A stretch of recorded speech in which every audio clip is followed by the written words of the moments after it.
Hello, everybody, and welcome. Oh, love that sound. Welcome to Liberty Libations number 47. My name is Jake Green, joined by Stephen Hilton, Alden Hardee, and Sam Wipp. Sam, nice to meet you, man. Yeah, how's it going? Pretty good. Can you tell folks who you are and why you're here? Well, my name's Sam Wipp. I'm from the Black Flag podcast, and I was invited on. So I'm super excited to talk about this. I knew nothing about it till I knew I was coming on, so I did some research, and it's wild. Yeah, it's wild, man. It's wild. I did so much research the past few days. It's, and Alden's been doing research since the day it happened. Alden was probably there. No. Is that really there now, though? There were multiple shooters, so. Yeah, it definitely there we go. So. Yeah. I had a bunch of bookmarks in my web browser for this, and lo and behold, all the pages are gone. Yeah. Fed meddling. Wow. They already got to you. Yeah. Interesting. Yeah, we do. We sadly, our producer is actually on the ground in Las Vegas for this show, so he won't be joining us, and he actually won't be reporting from the ground, which is really unfortunate. We're doing target practice, right? Yeah, for anybody who's interested, just to kick things off, anybody who's interested in the Libertarian Party, any ideas that surround freedom and liberty and that sort of thing, go to lpgeorgia.com if you live in Georgia. If you don't, go to lp.org, learn all about what we believe in, what we think, all the things that we're doing to help spread liberty around the United States and around Georgia. Let's get into it, y'all. Today, we're talking about the 2017 Las Vegas shooting, which left 60 people dead, hundreds injured, and took place under some very suspicious circumstances and had some very interesting things happen afterwards. And before even. You're absolutely correct. Yeah, we'll have the suspicious sandwich here that we'll talk about. Gosh, I love a good suspicious sandwich. That's a hard thing to say, actually, though. I kind of wanted to just give the official narrative of what happened. So this is the Wikipedia page. I thought it was about the most official narrative-y kind of thing that we could look at. Right. But it says, I'll just read the first two paragraphs and then we'll start talking about it. On October 1st, 2017, a mass shooting occurred when 64-year-old Stephen Paddock opened fire on the crowd attending the Route 91 Harvest Music Festival on the Las Vegas Strip in Nevada from his 32nd floor suites in the Mandalay Bay Hotel. He fired more than 1,000 bullets, which that's lowballing it, killing 60 people and wounding at least 413. The ensuing panic brought the total number of injured to approximately 867. About an hour later, he was found dead in his room from a self-inflicted gunshot wound. The motive for the shooting is officially undetermined. The incident is the deadliest mass shooting by a single gunman in American history. It focused attention on firearms laws in the U.S., particularly with regard to bump stocks, which Paddock used to fire shots in rapid succession at a rate similar to that of automatic firearms. Bump stocks were banned by the U.S. Justice Department in December 2018. Shocker. But the constitutionality of the ban remained under review until 2022 when the Supreme Court declined to hear the case. Of course. Did they really? I didn't know about that. And take note of who was president at the time. Mr. Take the guns first, ask questions later. There we go. All right. Who wants to kick things off? Should we start with Stephen Paddock? Should we start talking about him first? I mean, Alden? Might as well. Yeah. Alden, what do you got on Stephen Paddock? Stephen Paddock. I would first want to say, no, go ahead. Extremely accurate with the bump stock. I was going to question whether he used it or not. So I was going to say, before we jump into Stephen Paddock, should we go through like line by line the wiki thing and break down like what's weird about that even? Because that was definitely one that stood out to me. Okay. Yeah. Let's bring it back up. Let's see. What was the line that you wanted to talk about? Well, he's bringing up the bump stock thing in particular, which is absolutely just ridiculous to think that you would be able to hit your targets from that far with a bump stock. Yeah, Paddock used to fire shots in rapid succession at a rate similar to that of automatic firearms. Yeah. It's just so, like, first of all, it's weird. That's what they focused on with the entire second paragraph. I agree. Almost like it was planned there that was going to be a discussion topic. Yeah. Yeah. Almost like that. Yeah. Anyway. Yeah. What do y'all think about that whole? And the other thing here that, like, do you remember when CNN officially early on was like in the day after was talking about how he so it says on Wiki, self-inflicted gunshot wound to the head. He offed himself in the room, kind of thing. CNN originally said he charged the door and shot at one of the officers, and they took him down, kind of thing. He like was at the door ready to take on the SWAT team as he came in the door, and he wrestled through him and got into the hallway. This is all CNN saying this. Yeah. But now you can't, find that, and CNN isn't saying that anymore because the official narrative is now switched to he shot himself before they got in. Right. But that was a thing. To be fair, CNN yesterday also reported that Israel bombed a hospital in Palestine that didn't actually happen. So Yeah, it was the no, that's I'm not surprised about that either. Yeah, that's a funny story as well. Yeah, and CNN was also pushing the Jussie Smollett story, not far off from this Vegas shooting. So it's yeah. Did any of you see like the photos of him supposedly shooting himself? Like there's, I think, injuries to his head, and then there's one on his chest. Yeah, one on his chest as well. There's also a pool of blood that's fresh on an old pool of blood, basically on the ground. It looks weird. It's weird. It looks really weird. Wow. Yeah. So you shoot yourself in the chest and go, man, I'm still alive. Yeah. And like he was underneath his rifle. I bet his pistol was on the couch. Sure. He was getting all perfect headshots except for himself, that he decided to shoot himself in the chest. Oh my God. That's both sad and funny. Which, I do have law enforcement in my family, and I have been told that there are some suicide cases. You see some people with the double tap to the head. Yeah. Mm-hmm. Sometimes that reflex causes you to pull the trigger a second time. So that is possible. In two different spots, though? Like, no. It's just right, it's a bam bam. I mean, you see you'll have 2 exit wounds. I believe that. I believe that brain trauma causes your muscles to tense. So that would make sense if your finger would let go, or if it was like a short trigger pull, that could happen. If it's a long trigger pull, that ain't happening. Right. Yeah. Not with my little Smith & Wesson bodyguard that's got like a 13-pound trigger pull. That's probably not happening. Like, no. Yeah. Well, and before we dive into Paddock, Alden, you mentioned that this could have been orchestrated as like a gun grab.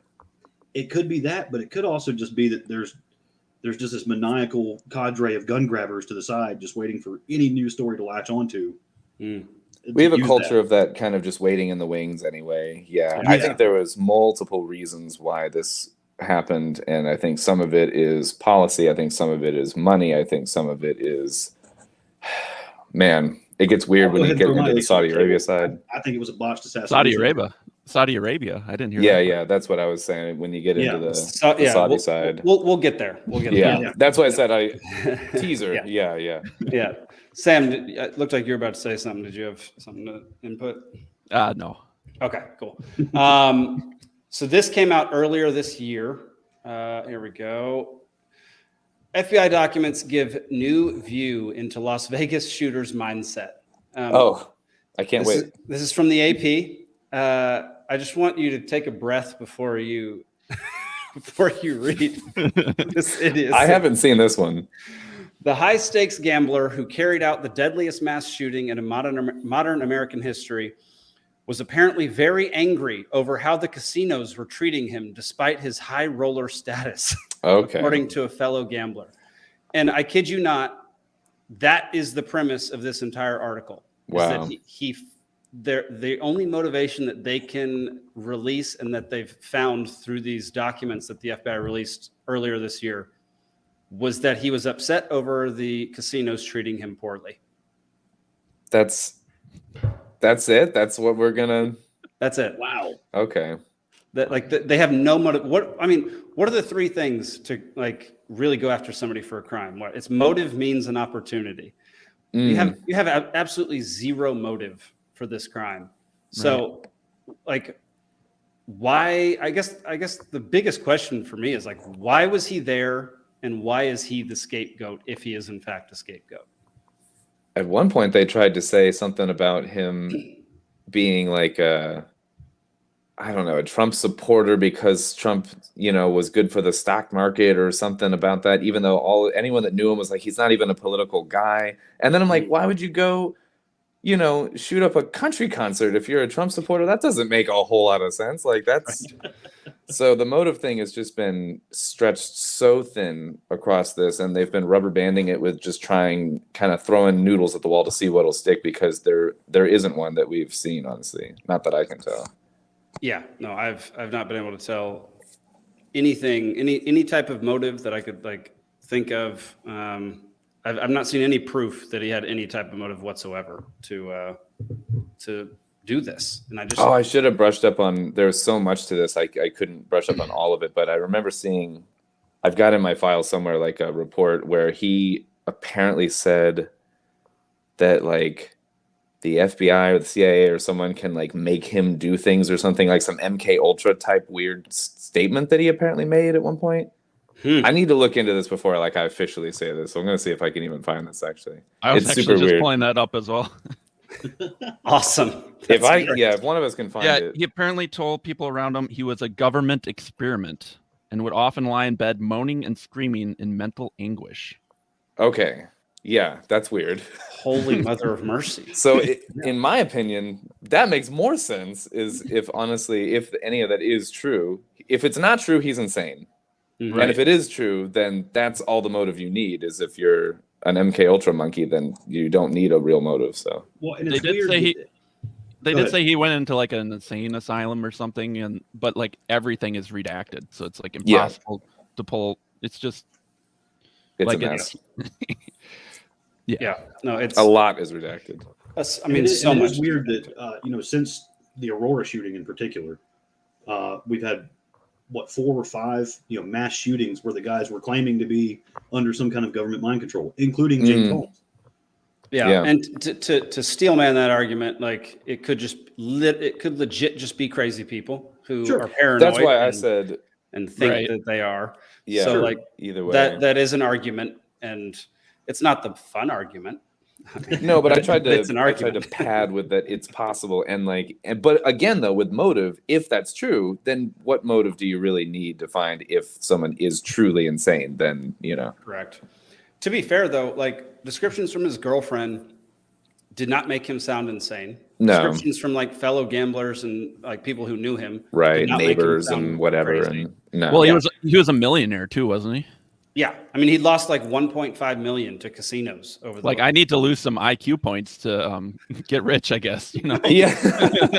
He apparently wired like $100,000 to his girlfriend before he died, and paid off all his debts conveniently and everything before he went to do this. And like a bunch of money was moving around, and he owned like, I don't know, 19 different guns, but then bought like 20 new ones or something for this or whatever. Like he was burning through money before this, so he had access to like a lot of funds. But is it true that like none of them had scopes, or just most half of them had scopes? Half of them had scopes. Yeah, like 8 of the 15 that he used had scopes, so I guess under half. And then and between no scope on half of them and bump stocks, and he's getting headshots. I mean, that's just crazy, man. And that anyone would believe. I watched a bunch of the footage from that documentary. We'll pull up the doc here in a bit so people can actually go watch it. 'Cause it's totally worth thoroughly watching. done. It's fantastic. I mean, if you can get past the first 4 minutes of her talking about herself and like what she's done and all of her ridiculous ideas, I kind of agree with that. Yeah, but like once she gets into the meat and potatoes of it, it's totally worthwhile. Yeah, 100%. But let's see. So the Wikipedia article said over 1,000 bullets. This one says 22,000 people. Never mind. I misread that. 1,000 bullets and 400 injuries. I guess it was 400.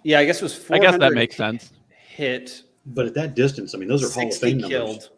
And okay. Yeah, batting 1,000. That is very impressive. And it was an insane number of perfect headshots at parallel to ground Parallel. trajectory on a lot of them. That doesn't make any sense. Or Un- straight down. Unless the person's looking up, like that would I change hear you. things. I think. But most No, or yeah, maybe. Probably shooting those JFK bullets. The magic bouncing ones. the magic ones, yeah. Yeah. It's like the cartoon bullet that just ricochets around the room 30 times. Like, yeah. Yeah, because I hear you though with that. Like, the documentary does talk about that. Let me see if I can pull up because they show the map. Here we go. Man, I found it. Wow, that was so fast. That was amazing. that was great, actually. Yeah. So they show this. This is the map of where everybody got hit. All of these were the people who died, and then these were people got hit. And so the ones with the circles, I believe, were the ones that were the like perfect trajectory. The parallel trajectory. The parallel trajectory. Yeah. And again, this map is really hard to read. You got to watch this video in the context of the rest. I of the agree, video. honestly. Because they explain where everything is, and I only watched this once, so I can't, perfectly describe. But like, I know for a fact that there are portions of this map where, from his window, he could not see. Yeah. The people that he shot. There was like 6 bodies found that were behind the stage relative to his window. That there was no way that he's shooting through that. Can you Correct. point to behind where the fence. Can you point to where he was at? Let me From see. this one, I don't know, honestly. I'm trying to remember. I had screenshotted a bunch of this stuff, and I'm like, I just got to rewatch this because I'm like, I don't know, like relative to everything. Like, Yeah, she goes over it in the video. I don't want Mhm. to like tread on her copyright stuff. right. But like There was This one, wait, she points pause right things here. out. Yeah, here we go. Here's the trajectory from. So this is the stage. So we could line this up with the other one, where it says 21 to 26. That's 6 people were found there. That's the ones that the view would have been blocked Correct. from the Mandalay, which is in the bottom left here. Yeah, Mandalay Bay is right here. That's where his shots would have come from. Yeah. So if you were to overlay that, What's happening. it's the same. Yeah, it's like lined up the same way with the other one. And also, if you watch the video, like everyone is saying, there's multiple shooters. Oh, If you yeah. if you listen to the audio, even just from like one source, you can just completely tell that there's different guns being fired. Absolutely. And I mean, the day this happened, I went on YouTube when I got back from the bar. I was working that night and we heard about it. And there was tons of footage. And this this documentary has some of the footage that I was trying to find, and it's been scrubbed from the internet. Yeah. And she saved copies of it, like hard copies. And there's one where someone's like in a valet parking area, like under a hotel, and you hear like distant like automatic fire, and then you hear blop blop blop like right next to them, and it's like that is not an echo, that is not the same source. That was one that I had found that night, and man, I wish I had learned how to save things before then, because not that long after that, like within a week or so, YouTube changed its algorithm, and there's like a Newsweek article or something where they're like, YouTube is basically like proud of it. Like, yeah, we changed our algorithm to keep that, that funny business, that like conspiracy theory stuff from coming to the top. And it's like, you just push down all of the like eyewitness reports is what they did. Anyway. And I will say this news story fell out of the media really fast. Yep. There's an Like, exponential, like a logarithmic fall off. Yeah, Yep. like compared to every like school shootings and stuff, or just School shootings, January 9/11, 6th. January 6th. Yeah, name Like- a thing. Yeah, I mean, you just nonstop hear about it. There's spokesmen, people that were involved in it that are now major influencers and stuff like that. They'll Nothing write with out the- a Category 1 hurricane that did no damage because there is nothing else going on or something. Like you would Right. think that normally they would ride the wave for a while and get the ratings, but no, it fell off hard. Yeah, Like a it's true almost exponential. Jason Aldean calling for gun control was the bookend. That was when they're like, okay, case closed. The country guy said no guns. That's it. Yeah, Yeah. we can go home now. Yeah, I mean, I have about, let's see, 1, 2, 3, 4, 5, 6. I only have 7 tabs. Alden, I know you have binders on this kind of stuff. I have quite a bit. Yeah.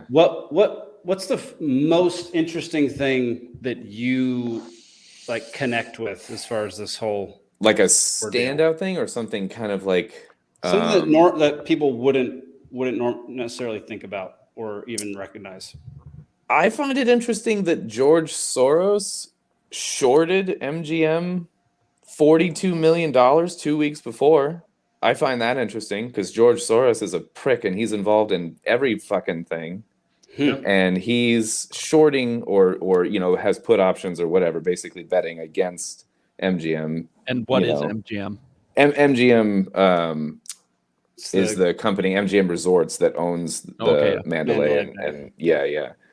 And it's pretty odd that the next year Blackstone bought MGM and Mandalay Bay. They own it now. Yeah. BlackRock? Yep. Blackstone. They're akin to BlackRock. They actually owned some of BlackRock back in the day. BlackRock and Blackstone are very similar beings. Yeah. Blackstone's smaller than BlackRock, though. Right? Are they like under the umbrella? Blackstone owned a share of BlackRock in the late 90s. There we go. Okay, I don't know. But yeah, they're both massive conglomerate hedge fund investment firms. Yeah. I want to know about the Saudi Arabia connection. Okay, let me pull up. Ooh, here we go. These are my notes. Because I just did a 9/11 not too long ago episode, and so Nice. With Adam all right. Fitzgerald. I should watch that one, honestly. So yeah, this is the post that I pulled up for that. MBS is the Crown Prince of Saudi Arabia. This is I am John Cullen on Twitter.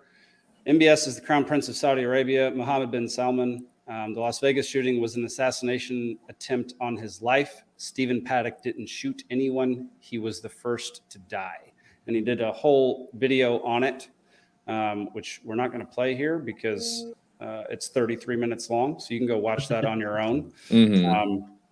But yeah, go to I_am_John Cullen to check out that full video. So, all right, Stephen, take it away. So the Saudi connection, it's odd enough that the 32nd floor of Mandalay Bay, the Four Seasons as it's known, is owned by Bill Gates and Prince bin Talal. I forget his first name, Talawi or something like that. Okay. So anyways, Prince bin Talal and Mohammed bin Salman, which I also got to say, that's the only time it's okay to pronounce the L in Salman. They don't like each other. They did not get along. So MBS was named the Crown Prince of Saudi Arabia like 3 months before the shooting. He and the prince had beef. And Mohammed bin Salman actually had some helicopters and planes and Saudi military doing a joint training operation in Las Vegas that week. Yep. They had an active those shooter drills that week. You can also, in this documentary, gosh, this documentary does a fantastic job. We're going to keep referencing it because it does so well. But it shows air traffic control screens during that time, and it shows two helicopters flying directly above Mandalay Bay and turning off their comms. Three. You're right, three. It's three. Turning off their transponders, turning off their comms, and just disappearing. Their call sign disappears, but people are still seeing them in the air. Then they blip back on. And, dude, it's like the real life version of the Dark Knight school bus thing where they follow the train of school buses out and in disguise where they hitch a ride with all the other helicopters going north. Yeah. They go bloop, and their call sign just pops back up on radar as they go north with all the other choppers. And you got all the cell phone video on the ground that showed up on social media that day and the weeks after. Yeah. It showed muzzle flashes in the air. Yep. Beside the hotel. There's a really good angle. And it's odd that they fly in, turn it off, and then after the shooting, they turn it back on and fly out. I don't even know how that even makes sense for trying to be undercover because it's like, obviously you were there. It doesn't make any sense to me whatsoever. But that's my whole why would it thing not with be this. off the whole time? Yeah. Like, what are you even doing? Like, that's my whole thing with this, and how we can. This level is almost just like seeing what they can get away with, and how stupid people can be, and like I just don't get it. The one was a call sign for, and she talks about this on this, a plane, but then it makes a maneuver that only a helicopter can do. Like, what are we doing? Yeah. There's at 58:23 on the video there, if you wanted to call it up, there's a body cam of a cop on the ground that gets a really clear view of a helicopter. There's a lot of shots of helicopters in the sky, but this one is like not just, it's unmistakable that it's a helicopter in the sky. at a time when there was on radar nothing there. By the way, Metro's helicopter couldn't get there until after he's dead or whatever, or after mainstream says he's dead. And then they hang out for like 2 minutes, and then they basically hover over the Tropicana. Did you see it? Yeah. Hang on. Let's go back a little bit. Here we go. It's the light up there, right? It'll be on the left. He'll like turn. After the 10th volley, you'll notice one of the helicopters that's not supposed to be there heading east over the venue. Keep your head down, run that way. See right there, yeah. That is It's unmistakably also a at this chopper. time that a south-facing Yeah. If you've ever seen one, that's what it looks like. That's the angle that it takes when it flies like forward and everything. Like there's just no mistaking it. There's 30 different views of it, in the distance, but that's like unmistakable. Yeah.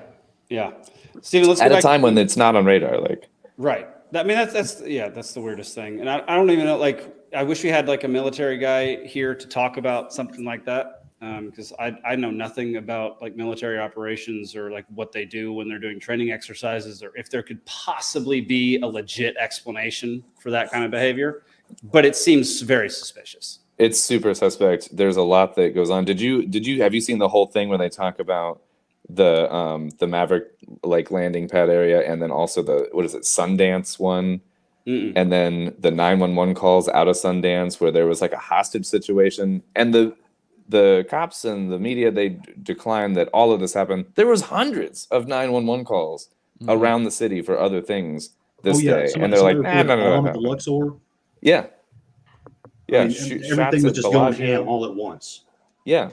And then so you've got were all those paramedics. calls legitimate, or were they just trying to distract from what was I going think on? some of them were trying to distract. The ones that were like really like unemotional and deadpan, and they'd call in and be like, hey, there's 20 dead people at whatever at Bruxy's or something. Like I think some of them were trying to spread Metro thin, actually. That's a fair point. But the ones that there was a shooting inside Mandalay Bay. There was a shooting at the Tropicana. on the Planet, fourth floor, Planet Hollywood. I'm pretty Yeah. sure Planet Hollywood as well. Bellagio, Tropicana. Yeah. I mean, there's a bunch of different ones. Yeah. I think there was, and this is shootings like in or at the front doors of these places. Yeah. And then some, it's on body cams where cops will acknowledge and say shots fired at, one of these places, like, at Bellagio or whatever. One was a 911 call from paramedics. So not just panicked civilians or whatever saying that there was shots at, I think, Tropicana. There's also a clip of like them telling all the cops to turn their body cams off. Multiple times. Yeah. Well, yeah, it's like turn your body cam off. Everyone, make sure your body cams are off. It's like, Yep. Yeah. That in and of itself is enough to be like, if we had no other evidence, That's just deeply that suspicious. would be Yeah. enough right. to be That suspicious. should be enough to be incriminating. Yeah, exactly. That's crazy. Because that is the one thing that a cop should literally never do. That's what it's there for. That's Unless you're literally the what it's there for. journalist, No, you signed up for it. Screw that.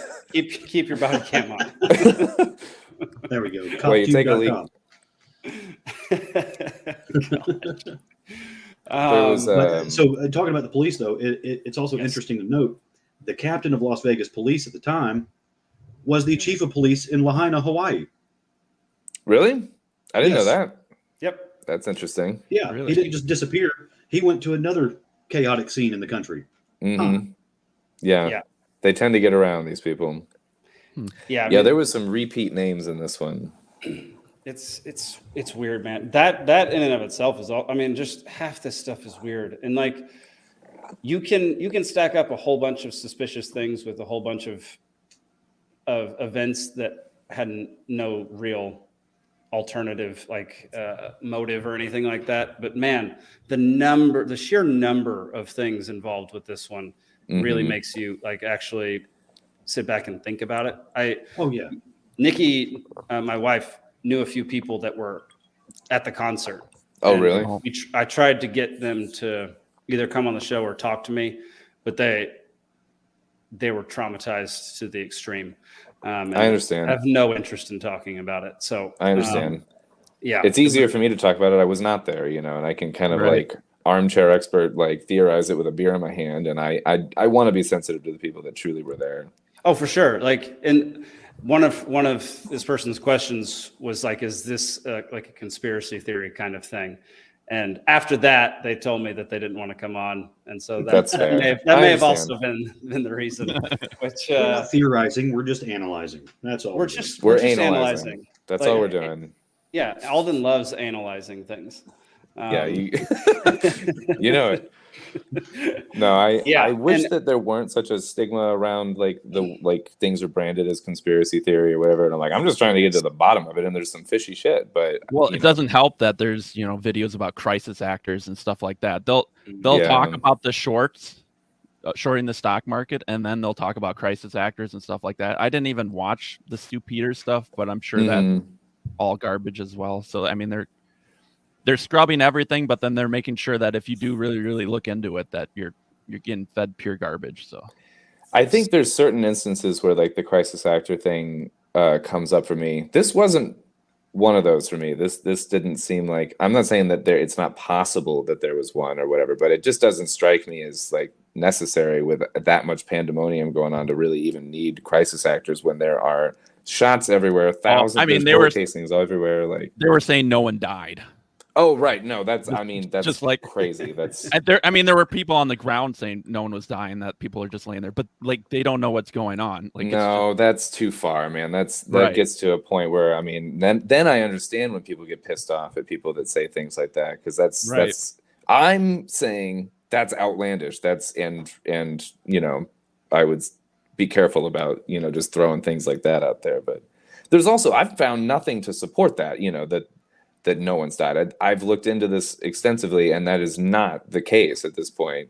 Plenty of people have died, even afterward. Like that's the real creepy. Yeah, part. It's like, even there's after. Joan Rivers saying Michelle Obama's a man, and then dying on the operating table for her 47th plastic surgery. That's weird. But then there's like a dozen plus Las Vegas survivors saying, "Hey, the story doesn't match up. Something's wrong," and then all of a sudden, car accident. Trying to actively organize like a survivor group to get to the bottom of it, and then like 8 days after Vegas dies, some in their sleep, some a car accident, one guy got shot in a abandoned lot or something like that. His dead body was just found or whatever. That's Yep. And this post, another police officer killed that just happened to be at the Las Vegas shooting. Where 3 officers that were at the Vegas shooting were later killed. What are the odds?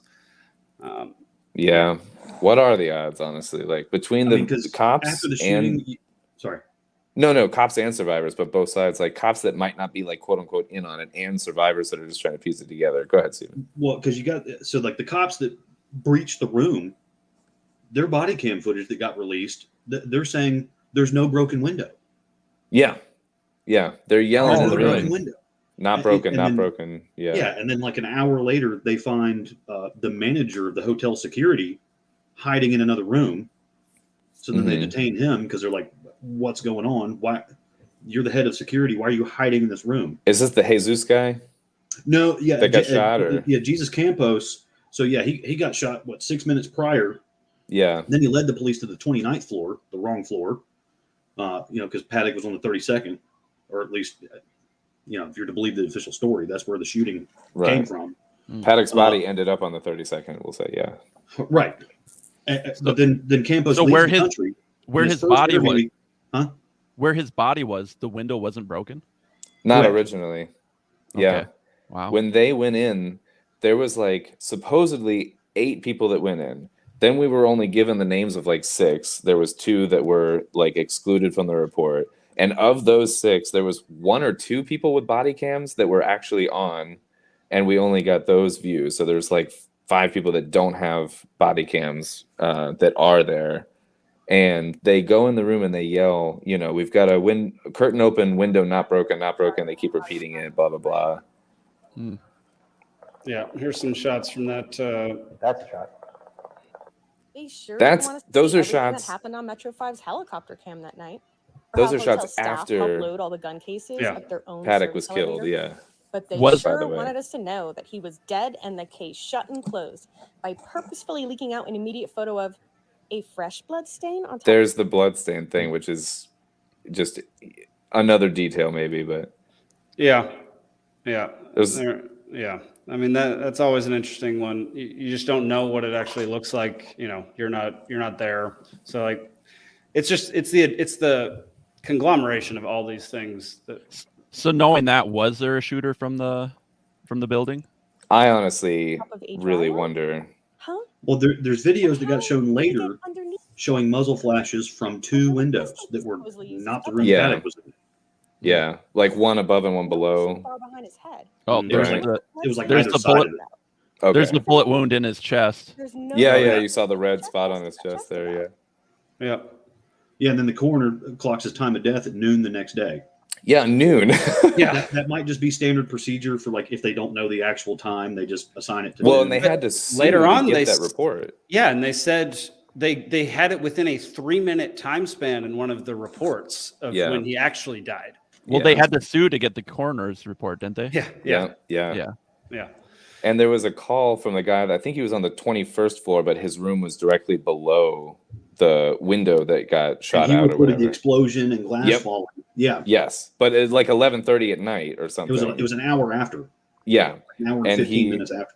after he was like dead or whatever, and he heard an explosion and heard the sound of glass tinkling down his window, and he called about it. So there's essentially that. There's also a report that there was one window out at one point in the night, and then by morning, two windows out. And any footage of that has been just, there's only footage now existing of two windows. So it's, at this point, it's hearsay, but it's anecdotally, it's out there that multiple people are saying that the initial footage of the window in the evening was just one out, and then by morning there's a second one. Yeah, and his laptop had no hard drive in it when they recovered it. Oh, but I think it was also like CNN that was like, Paddock removed it, and I'm like, what? Where'd he put it then? If I he's in the always room? walk around with a computer with no hard drive because they're Yeah, so yeah. useful. I always just bring that for frisbee practice, like every time I go gambling. And there was a single shot in the hotel room before any of this started, too. Yep. Yeah, there was, I think, two different like single shots at like different points in the day, and both were called in about. And one was before the shooting happened, and one was like after the shooting happened, but before the window was blown out or something like that or whatever. At least I think, but at least one what happened. What time was the one that you're talking about, Sam? I just remember it being before the shooting. It was before. I think it was like Oh, my guess 4:30 was- p.m. or something like that. Or My guess was those women he was with just offed him, and then like they were like handlers or something, or yeah, and Yeah. he was just their patsies. They probably drugged him like crazy and stuff, and probably. That's why they probably won't release his autopsy report. He's probably got full of LSD or some shit. I don't know. right. Yeah. There you go. There Or was- what's that zombie drug? Scopolamine? How The long one does that that stay in like, your system? Yes. yeah, exactly. See, it's always fishy when they won't release the autopsy report. There was a report, someone thought they saw him in the gambling level with like 2 or 3 like Hispanic women. And then there's, officially he's checked in with like 3 other women, but that wasn't included in any public report. And then there's the woman that was interviewed when the shots were happened, or after the shots happened, like on the scene, and she was saying there was a Hispanic woman in this case again, that pushed her way to the front of the stage and told people at the front of the stage, "You're gonna die tonight." This was 45 minutes before the shooting started. And so there's like all these like weird little, like, I can't quite prove it with any one of these things, but there's so much fishy shit that like just doesn't add up to me, or does in the way that we're not supposed to know. But Right. Right. Well, that's what they always say with like conspiracies is, well, how would they have everyone in on it? Like someone would talk. And it's like, well, they do. well, Yeah. but they And made that's the cops that's a- sign NDAs, And yeah, that too. And like, and that's then a they perfect- die. Sorry, it's like- go ahead. Anytime someone talks and comes forward, it's like that you just brush them off as conspiracy, or you don't listen to them. It's like, And yeah, the ones there that- always is someone that talks. Yeah. Yeah. And like, let's not forget how many people died after the fact already with just this one thing. Do we know a number, Stephen, Alden? Do either of y'all have a number of how many people who were involved in the incident? It died keeps later? growing. That cop one that you just showed me was from 2023. Yeah, it was this. So It was who knows? I well don't over know. a dozen. I quit. I had to like quit following it when it got up to like, I think it was 15 Oh, I think it really? was like 8 years ago when I was doing this originally of just the survivors or something. Couldn't have been 8 years. It happened in 2017. No. 8 people years ago. Got it. Yeah. 8 comma years ago. Yeah. Yeah, well, I mean, once it got to double digits, I just got sick. I was like, oh my God, I can't keep following this. So then Speaking of prior, go ahead. Well, then here's the question. I'm trying to play devil's advocate as much as possible. No, go ahead. Yeah. We So don't have maybe Zane maybe here, we so. don't get banned off YouTube. You know. All right, yeah.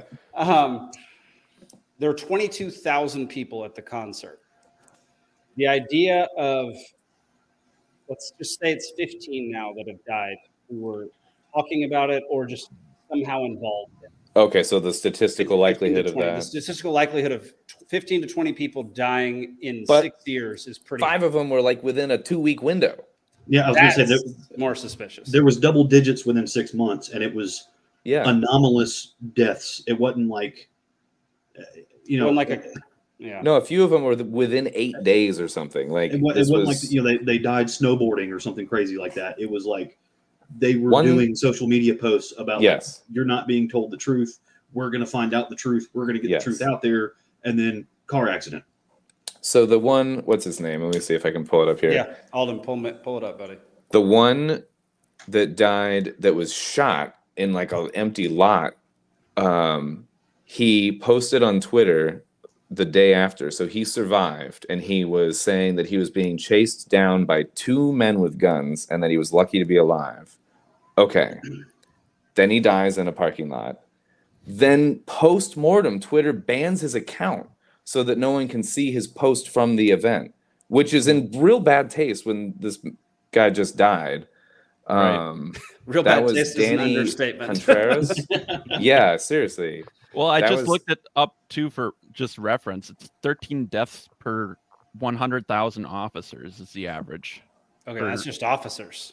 Yeah, that's just officers. So it's And like, I feel like they would have a higher mortality rate than everyday civilians. But it's the timing of that kind you of would stuff think. that really matters. So, like, you know, the Yeah. Oklahoma City bombing, you know, like there was 1 or 2 cops that were like, they planted fertilizer in the building, and then Yeah, Right. they don't show up to work the next day. yeah, right. Yeah. That's another suspicious one too. Yeah. I don't know as much. We got to about stop that. broadcasting this on YouTube. Oh man. I know more about the people that went missing after like talking about Building 7 and 9/11 and things We're- like that, but We're we'll getting save there that. in December. Okay. Yeah, we'll save That's going that. to be our big in-person episode. That's going to be like 8 hours long. It's going to be fantastic. Yeah. So we'll get to that. Let's watch a video. I don't remember which one this is. I watched so much stuff today. So let's just watch it and see what it's about. In real time, we'll figure it Concern out. is growing this morning over an outbreak of a new SARS-like virus in China. At least 6 people have died from the Wuhan coronavirus. The Wuhan coronavirus. The 34-year-old ophthalmologist. Wuhan. Well, isn't just a coronavirus. Told nearly. All right. That is not what I thought it was. I was going to say, Okay. does this? Yeah. Does Now this, we're like, definitely circle- banned. Yeah. Okay. that I was- can make a couple of links to COVID with this if you want, but do it. No, not yet. Let's save that. Okay. Let's save it for a little bit later in the show. Okay. So yeah, we're talking about Jesus Campos or Jesus Campos, the security guard that was shot supposedly by Paddock 6 minutes before the mass shooting. mhm. You know, so he checks into the hospital, then he leaves the country, Yeah, for 5 days in Mexico. totally or silent. whatever, like- Yeah, and then he comes back, and his first interview is not with the FBI, it's not Nope. with the local police, First It's and with- only interview. it's with Ellen DeGeneres. Yeah, And guess who owns her show? MGM. MGM. Yep. And she's got a bunch of slot machines or something down at MGM that make her a bunch of money. Just saying. Grumpy's not wrong. 10 more years. Yeah, honestly, you're probably right. Yeah. That's the Okay. This third is rail of the- YouTube now. This Are is they the one. still I- banning COVID stuff on YouTube? I probably, man. Yeah. It depends on which side of it you're talking about. So if you're talking about vaccines, then yeah. But 99% effective. We just need to call it something like popcorn or something else. So there we go. just watch how much popcorn you eat. All right. This is John Cullen. Yet again, I_am_John Cullen. Here we go.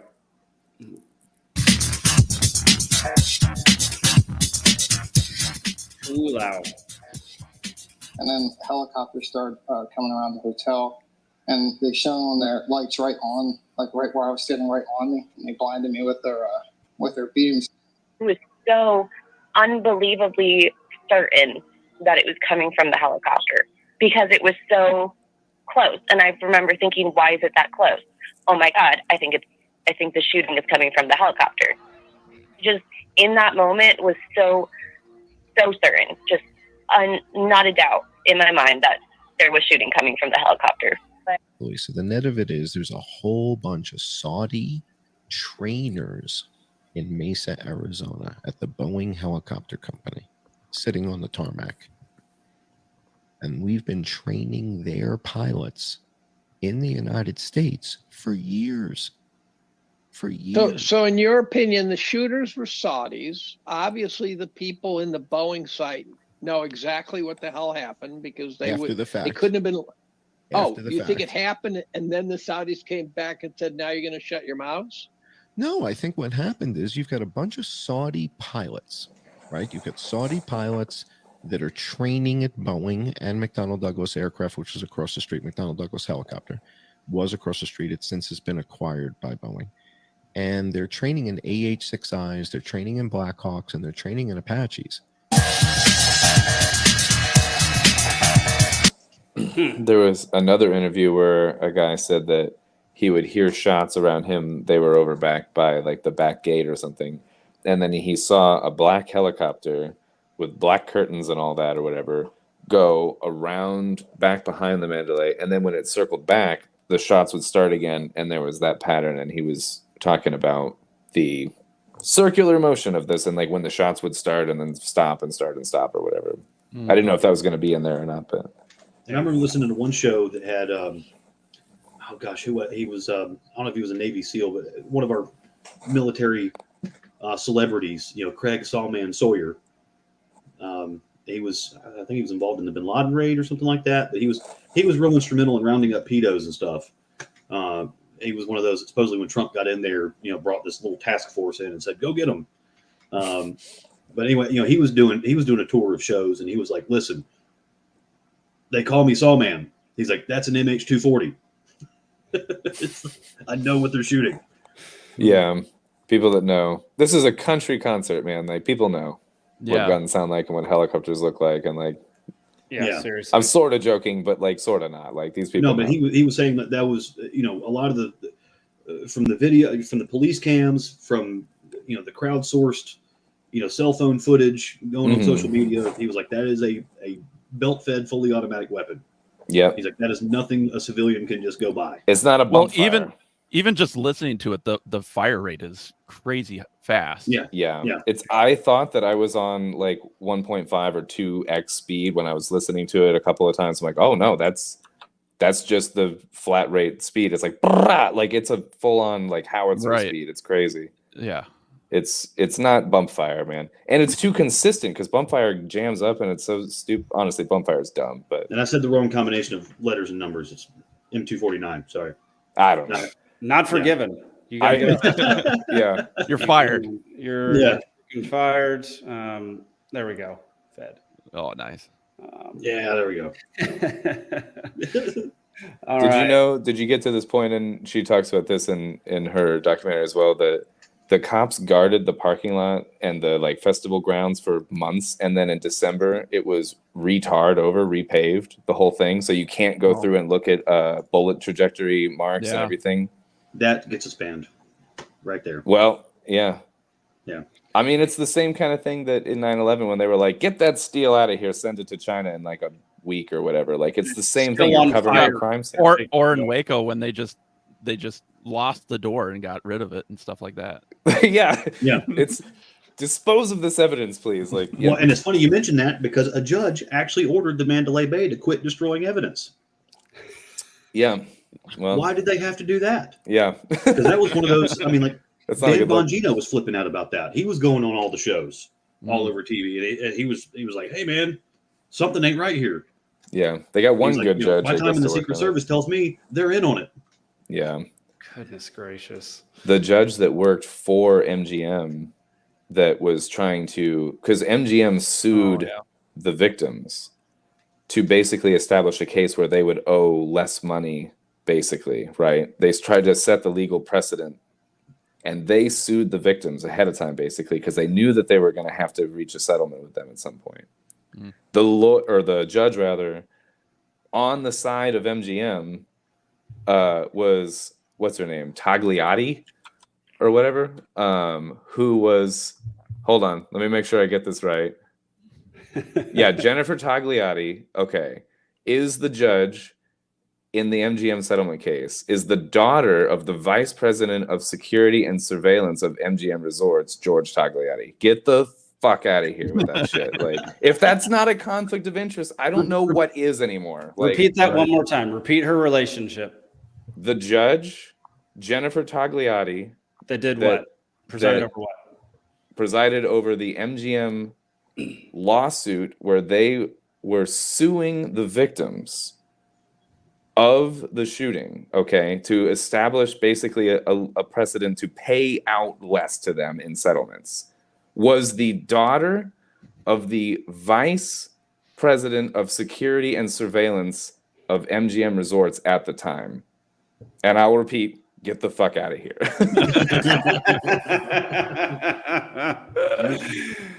Wow. Yeah. Wow. There's a lot of conflict of interest with this.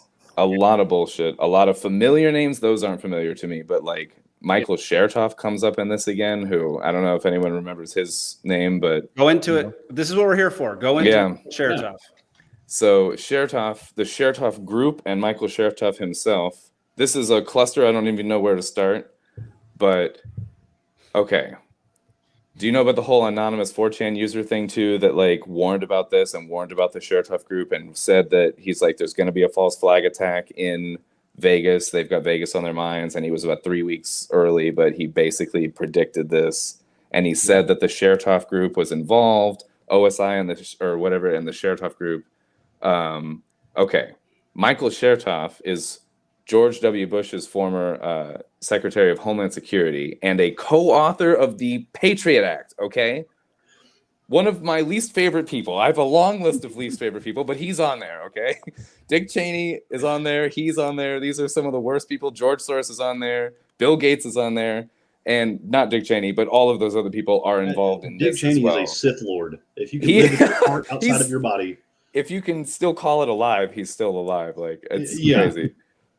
But anyway, yeah, Chertoff is involved in this where his group benefits. So his group, one of the problems, one of the conflicts of interest, both here and in 9/11, is that these types of things raise fear and they get people feeling that their security is not enough. His company just so happens to sell body scanners and metal detectors and all kinds of shit like that or whatever. So obviously, when the TSA kind of whole thing stepped in and they had to do all of that with the airports, he made billions of dollars or whatever. And in this, he stood 4 days after the shooting, and casinos were already putting in metal detectors and body scanners and things. Like, I'm so glad you brought that up, because that was one of the stories I had bookmarked, and I go to the page and it's taken down. Good. Well, it's in here somewhere. Yeah, we'll get there. Yeah, we got to do some get this show banned. I'm just trying to just lightning round ban us, man. Yeah. All right, so I've got more of the documentary to watch. Here we go. This is the body cam section. Anyway, we are limited in knowing what actually happened from here on out, as officers were constantly told throughout the night to turn their body cameras off for reasons I'd like to know. Yeah, my camera's on too. Turn them off. Turn them off. Yeah, my camera's on too.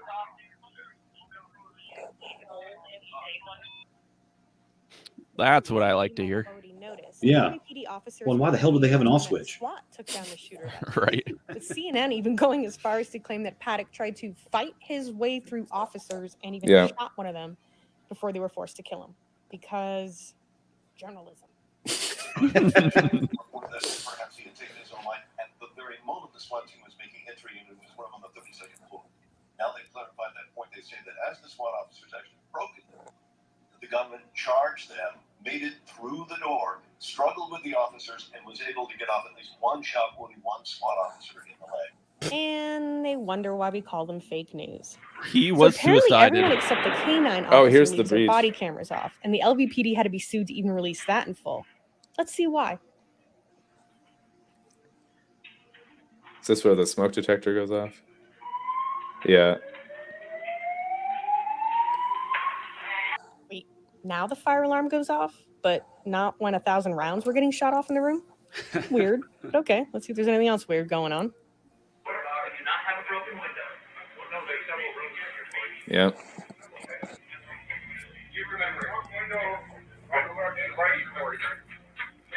Right where that curtain is, right by the door.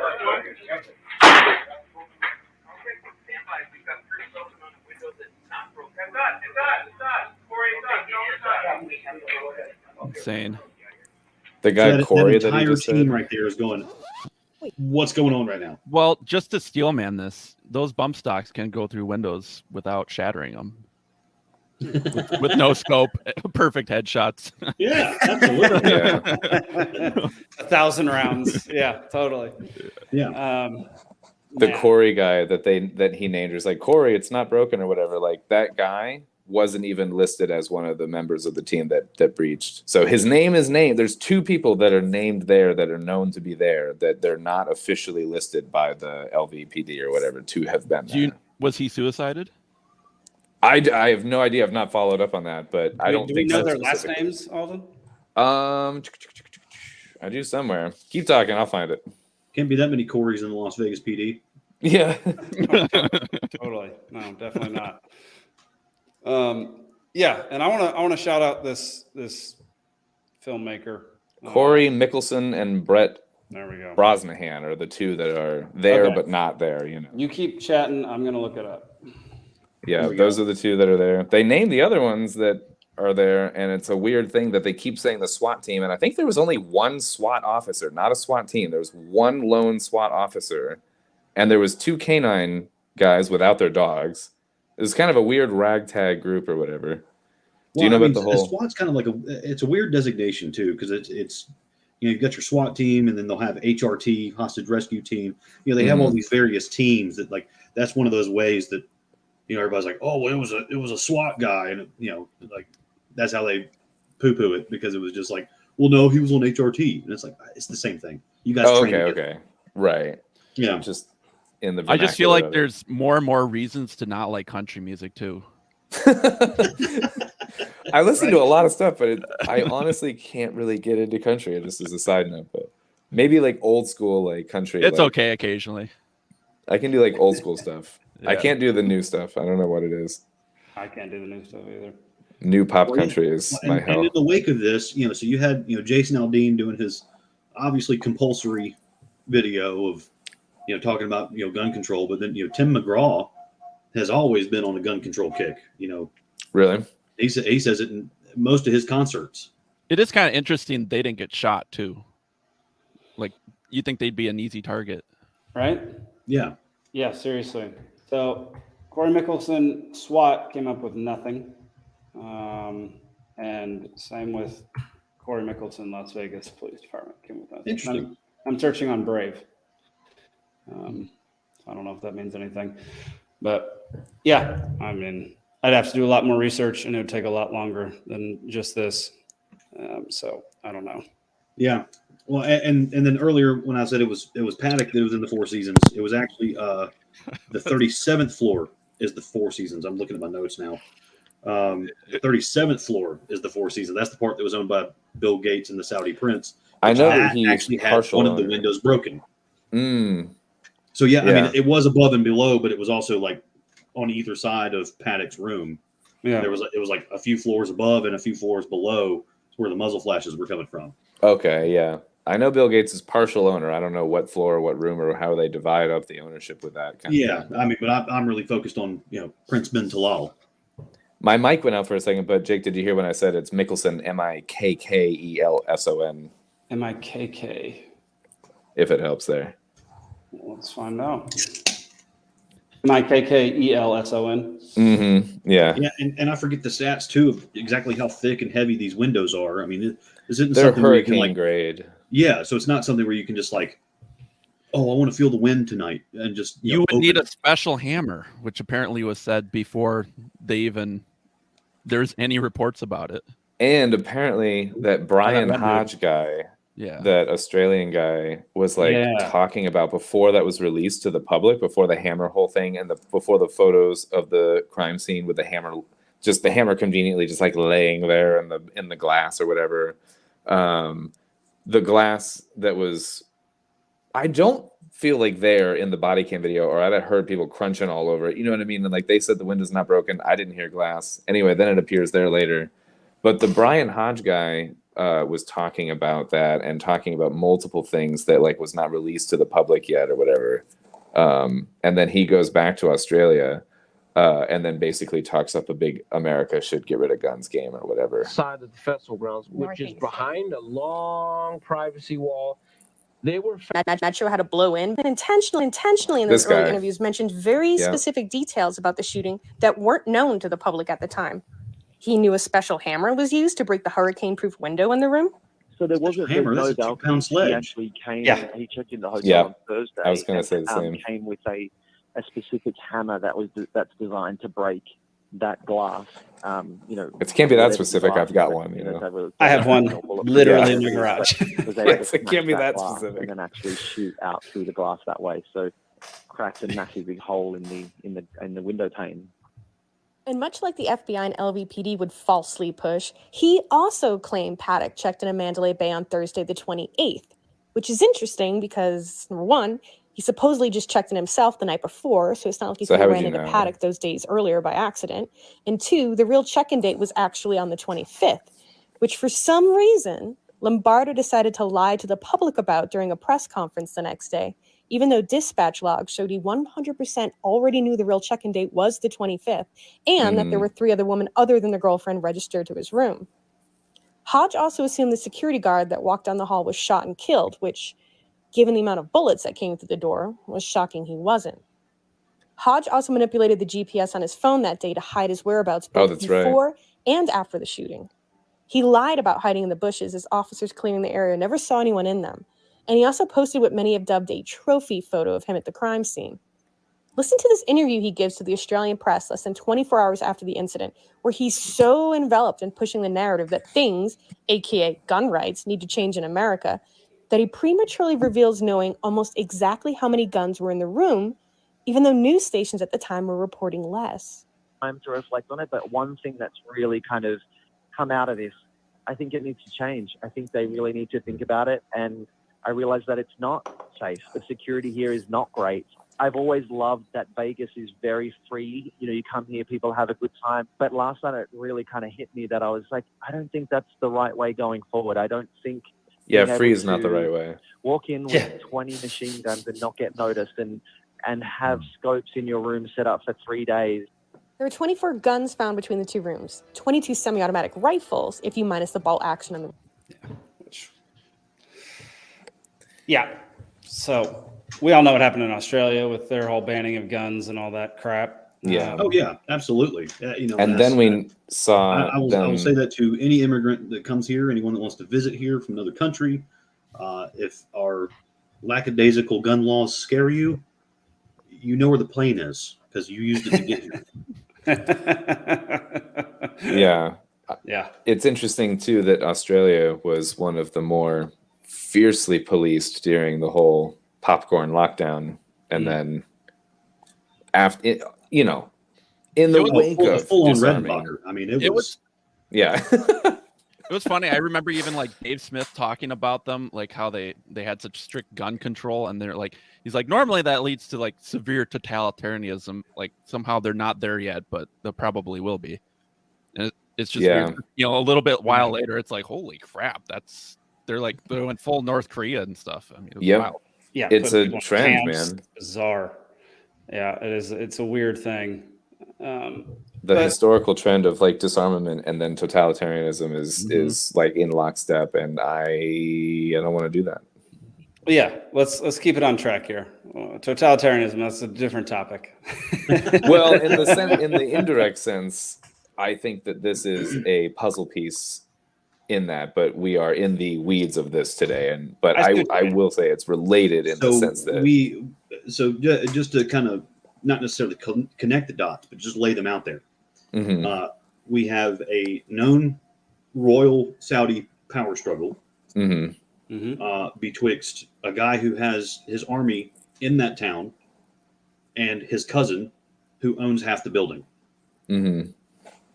So, you have that going on, and now you have the theory, and this is the theory. This is I don't know how to prove this at all. That Paddock was a gun runner. The guy's not a Mensa level genius, from what I understand. I mean, he was a nice guy, but no one was like, "Oh yeah, he was a whiz." He was an absolute Rain Man. He could card count, hands down. No one said that about the guy. So the media painted him as like making a good living off of online poker like they went out of their way to do this for some reason, which was kind of interesting. I've got friends that pay their rent with DraftKings. Like they got laid off years ago. They took their last $1,000 and put it in DraftKings, and they make a decent living. Maybe I should start doing that. It's really hard to do. Baseball, all of it. He was a millionaire, but he was $28,000 in debt, so it's like pennies. Like I know a guy who makes $300,000, and he's probably that much in debt. Oh, absolutely. So it's like that's nothing. And that's a normal thing for wealthy people. Way less than that. And she's millions in debt. Oh goodness. But here's another. So you get that the thought that maybe he was a gun runner for Mohammed bin Salman. Now, or I mean, a U.S. intelligence MK Ultra puppet. We don't know. There you go. But we do know that there are American civilians that have been involved in gun running over in the Middle East. I think one of the most famous in our time was Tosh Plumley. He was a guy. He did the big tours. He was all over Fox News and all that kind of stuff. And he was like, "Yeah, we ran guns to Benghazi." It's like that's what we did. I'd go meet the guys down in Mexico. We'd load up. We'd fly it over there. No big deal. Yeah, exactly. I mean, and he gave dates, times, flight logs.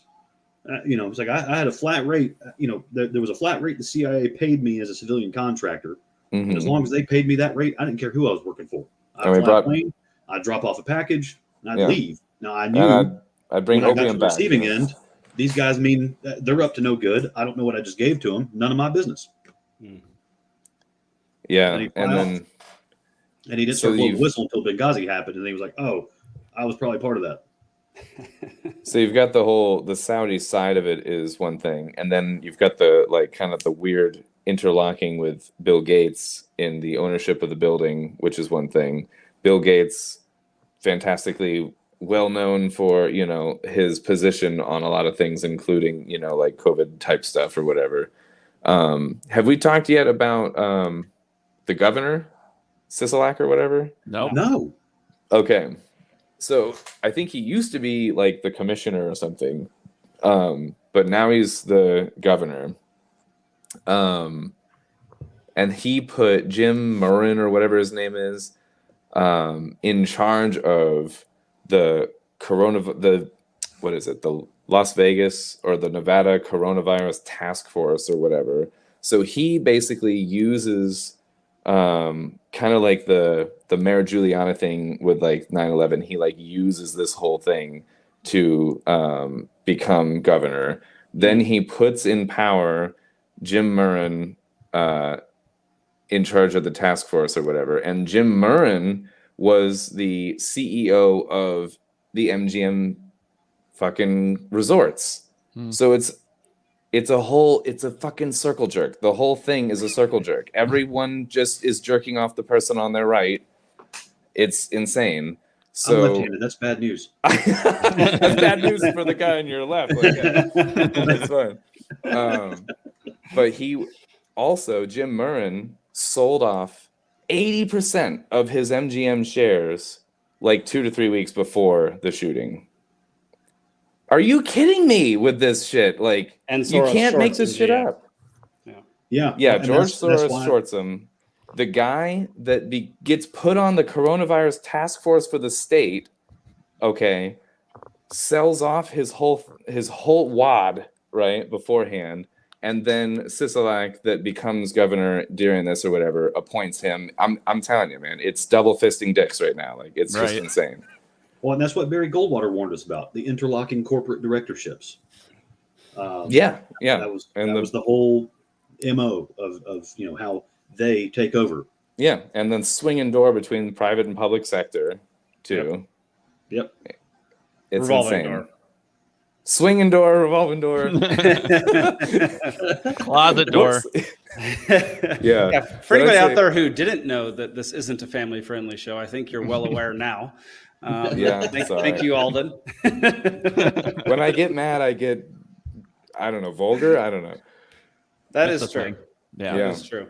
Okay, we are an hour and 10 minutes into this show. I definitely still want to do trivia, and I want to finish out on some lesser stories. So let's either wrap this up or hit on some new things that we haven't discussed quite yet. Okay. Big and relevant if we have them. How does it connect to COVID?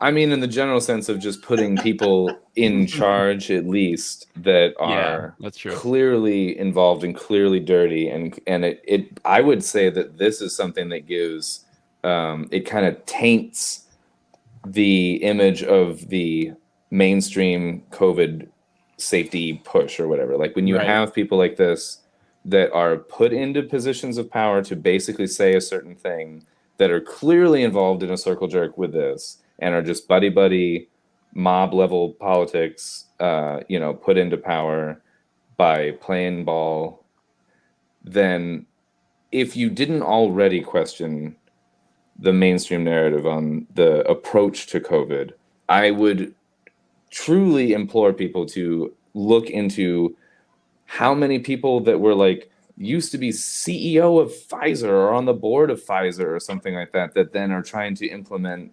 policy, or that like involved in something like this and then like are trying to set the laws for the state that are like truly wackadoo, and I would argue unconstitutional, and like forcing people to either stay in their homes or telling people how to operate their businesses and things like that. And in the broader sense, I would just say that there's the whole crony thing with it, and I truly implore people to look into it and to question, if you aren't already. I mean, if you're on our side already with this, like, I don't need to tell you, but for anyone listening, that, if there was anyone that just stumbled onto our channel that was like more buying into like the mainstream COVID story, it truly has Swiss cheese level holes all through it in terms of who's in power and who's telling you what and what they get out of it. And a lot of it is follow the money. This was regardless of what theory you side with, whether it's the official narrative, which to me is a conspiracy theory, or any of the other prevailing thoughts out there. This is a prime example of the Hegelian dialectic on turbo speed. Problem, reaction, solution. They create the problem to foment a reaction, and then they come in with the solution, which was the tyranny that they wanted up front that you resisted. Right.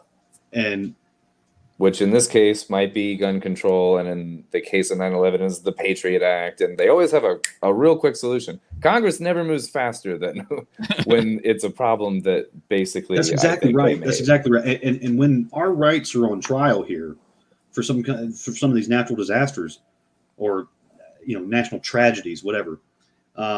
When you said national disasters, that's a whole nother thing. It's a whole nother episode. Yeah, for these national tragedies, when our rights are on trial, there needs to be an actual trial. There needs to be a presentation of forensic evidence of letting the people know this is why we want to take your rights away, and this is why it needs to happen. But when they do it in the name of dead people, you're just an asshole for asking questions, because look at the dead person. Yeah, you're not allowed to. You hide behind the meat shield of fallen soldiers or whatever, and like it's the wrapped in the flag thing, and you're just like you're now branded a terrorist for wanting to find the truth of something, and you're insensitive, even though we all know there's something fishy going on. Another thing about Ciesieslki, he was in a car accident, and he was filmed at the scene, and he was clearly, heavily intoxicated, and he was let walk out of the scene, and his fucking handlers went back into his car and pulled out a bunch of questionable items and everything. So what I'm saying basically is there are certain people that are put in positions of power. They're fucking puppets. They're the people that are willing to play ball. It's all theater. Most politicians that are put into positions of power of any, real notoriety at any real high level. I'm not saying like your local, like, councilman or whatever, like, but, people that are like governor and president. Right? I'm sure that's probably true too. Yeah. That's what they're doing. They're trying to, implant the next generation. And they realize that, the framework of the country is still has enough integrity that you can do stuff on a state level, but until you really get into that little town and puncture that council, you're not going to make. There's ways to infiltrate it. Yeah, you're going to have these resistant pockets that are going to really frustrate your agenda. Yeah, that's true.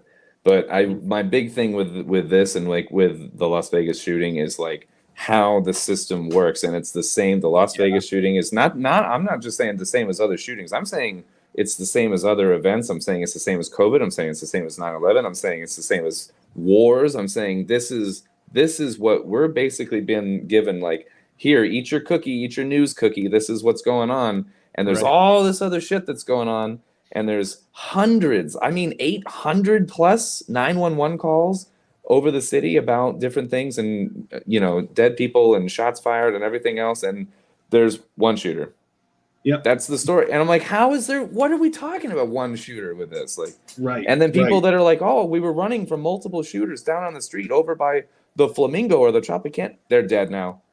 They're fucking dead now. Like, what are we doing? And if we're going to explore the Saudi angle again, just going to harken back to when Trump took office, one of his first acts as president was to go over to Saudi Arabia and touch that little ball thing. The largest arms deal in human history.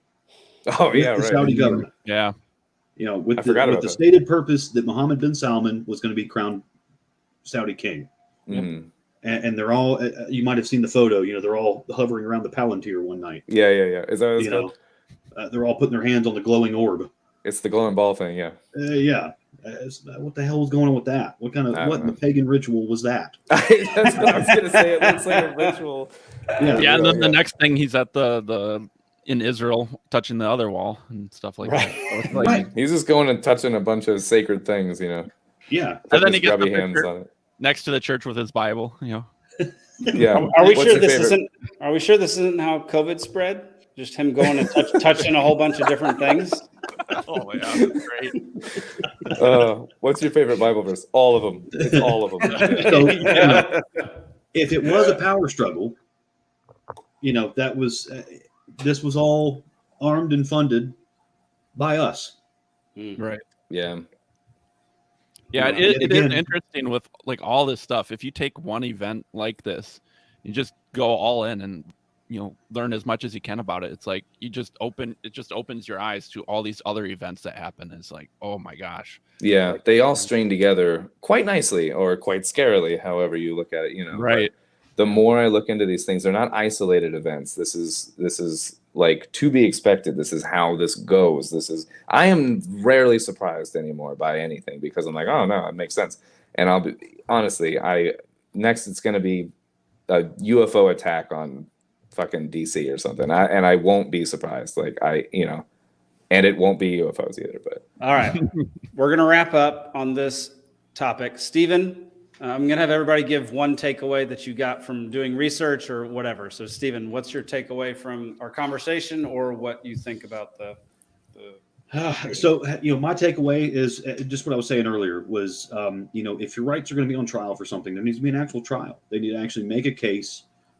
We need some common sense legislation control. Let's drug test our representatives that want to talk about taking your rights away. Let's figure out where their money's coming from. Let's do a full forensic analysis on the backgrounds of these folks that want to take things away in the wake of a tragedy, rather than just grieve with us, mourn with us, provide us some comfort. And by the way, the comfort does not come in the form of more government.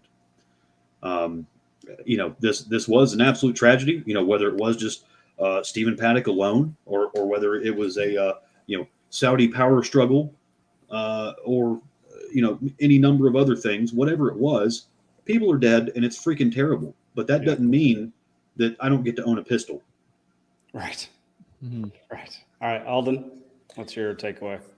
Especially when I suspect that people are trying to basically set these things up to take away the pistol kind of a thing, like, or to establish a precedent for it. It's even all the more reason to not, like, if it is, and if you can prove that it is fishy and that it is, you know, there's at least gray areas where, I mean, the LVPD is at least involved and they're at least inept, and I would argue malicious, but inept is bad enough. I would say read between the lines of things and look for where there is conflict of interests, follow the money. If there are things that, you know, hundreds of eyewitnesses, you know, and I don't always put just like all my eggs in the eyewitness basket, but if there are truly hundreds of eyewitnesses, hundreds of phone calls that come in, and where there are hundreds of phone calls, that's official accounts or whatever, there's probably thousands of more eyewitness accounts if we were to actually launch an investigation. But we don't follow up on any of these things. And so it's just shut down. And we didn't even get into the whole deadbolt thing and where, like, the initial photo of it, it was in, and then they're like, oh wait, if we kicked in the door, it's gotta be out or whatever. And then it was out. And like, what I'm saying is, look into things yourselves. Please, if something feels fishy, it probably is for a reason. And, you know, why are we have, like, Las Vegas has got to be one of the most monitored cities in the world. It's got to be one of the most watched cities on Earth. And we haven't been released any footage from any of the other hotels where there are, it's not one person, it's not three people, it's hundreds of people that are like, someone was shot at Tropicana, someone was shot at Bellagio, someone was shot at wherever, and we've not had a single bit of footage come out from these things. To me, that's deeply fishy. I don't understand, like, why more people aren't, like, suspect here, like, about this. But anyway, Sam, read between the lines and ask questions. Sam, what's your one big takeaway? Just that, like, it, once you know, like he's talking, once you look into the details and everything that happened, it's just so overwhelming that this was you know, a false flag attack. I mean, there's just evidence on evidence on evidence, and it's just crazy. And, you know, just the goofy things they tried to do to cover it up, like, you know, the helicopters turning off their signal over the location and then turning it back on over location after the shooting happened. Just crazy things where they didn't do a great job of covering any of this up. That's like the helicopter version of like, oh, my thumb's gone. Like, good God, like. But, like, the only reason they can get away with it is because of the media. And so, like, when you look at, you know, what we should do as libertarians, it's, you know, yeah, run for office. Yeah. You know, try to work on legislation and coalitions and all this stuff. But, like, the number one thing you got to do is you got to talk about it. And you got to infiltrate the media. And, you know, if you know someone who's doing a good job of that, like, support them and, you know, share their stuff and stuff. Because that alone is the key to, you know, unraveling this stuff. Because once to organically really try your best to, because we're fighting against the powers that be in terms of media, and I think there's certain, like, quote unquote trusted media that's paid and established and is, you know, fed bullshit to, you know, feed us the bullshit. And then there's everyone else that's not even just on a level playing field fighting for viewership or whatever. We're getting stepped on. We're getting kicked off of YouTube. We're getting kicked off of other things or whatever because what we're saying is going against this. So I very much think that's super important. I didn't mean to step on your toes with that. I'm sorry, Sam. But, like, I really appreciate the focus on the media as an angle to both be aware of and to help. Yeah, and there's a really great quote. It's the people are allowed to believe anything, but they're not allowed to know anything. That is a good quote. There you go. Yeah, that's fantastic. Yeah. Yeah, the questions we're told not to or not allowed to ask are the ones we need to be asking. There you go. Right. Yeah. Speaking of promoting people who are doing good, yeah, the lady who directed this documentary, you can go over to Rumble. Conspiracy Truths is her channel. It's the Route 91 documentary. I think it's called Uncovering the Cover-Up once you get into it. But she did a fantastic job of compiling a mass of information into a, like, digestible format. It's really well done, honestly. It covers a lot. Yeah. When I knew I was going to be on this show and I had to research it, I was just panicking. I was like, "Where's their information? There's no information anywhere. I'm not going to read CBS or ABC or anything like that." So I messaged Jose Galison. I'm like, "Do you know anything where it point me in the right direction?" He's like, "Here's a documentary." Yeah. There we go. That's the one. Yep. Every once in a while, there's something that's like so concise and so well done and so like approachable that it's just like it becomes the like go-to one for something. I feel like this is like the loose change of the Las Vegas shooting kind of thing. Like, well, Sam, tell everybody where they can find you, where they can follow you, all that kind of stuff. You can find me on the Black Flag Show, and I'm Black Flag Pod on Twitter. Heck yeah.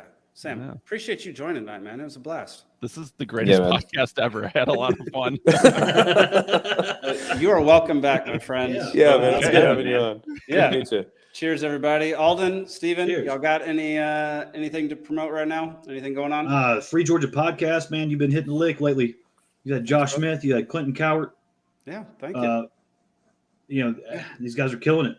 Yeah, I mean Clinton's killing it in Savannah, so it's going well, and we'll see how Josh. These guys have some good stuff to say. You just follow that Libertarian Party of Georgia, please. If you feel so compelled to be a member or donate, this is how we do these things. We do. This is how we bring content to you. This is how we keep moving. How we put on special events. How we keep the pressure. How we actually have people researching this stuff to bring it to light.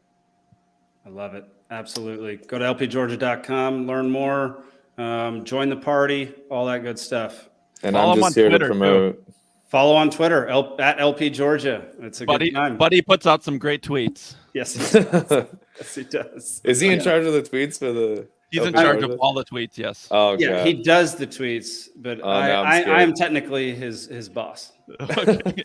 I'm just here to support. But I just let him do whatever he wants. It's sad late night grilled cheese and whiskey. And for anybody who's still watching this show, the topic we discussed was sensitive. None of us, I'm going to get a nod confirmation from everybody, have suicidal thoughts. All of our break lines work perfectly.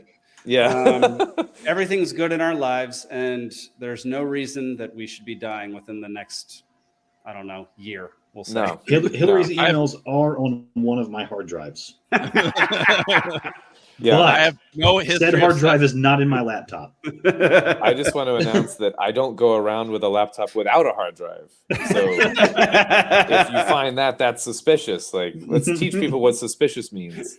I have no psychological issues. Also, I have many, but not the suicidal type. Yeah, or homicidal. All right. Well, that'll do it for this week, y'all. Make sure to tune in to the Free Georgia podcast Monday nights at 8 p.m. Tune into this show every Thursday night, 8 p.m. And go follow us on Twitter, Instagram, all the socials. We'll see you next week, y'all. Peace. Cheers.